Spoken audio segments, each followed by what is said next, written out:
Deuxième jour d'audience aujourd'hui dans l'affaire du meurtre de Laetitia Perret. Le tribunal a tenté de retracer le parcours de Tony Meillon, l'assassin présumé de la jeune fille. Un parcours chaotique entre foyer d'accueil et plusieurs séjours en prison.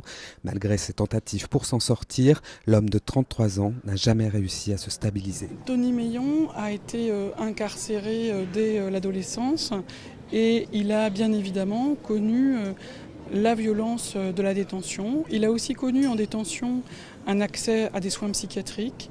On voit notamment la suite de la deuxième longue incarcération de Tony Meillon, une sortie qui est bien préparée, avec un logement, un emploi. Pour démêler la personnalité de l'accusé, les proches de Tony Meillon se sont succédés à la barre.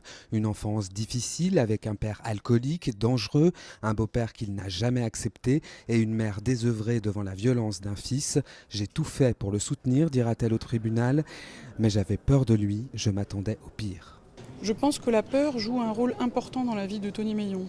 La peur que lui a ressentie probablement quand il était enfant et la peur qu'il inspire aux autres. C'est un homme qui ne supporte pas qu'on lui dise non.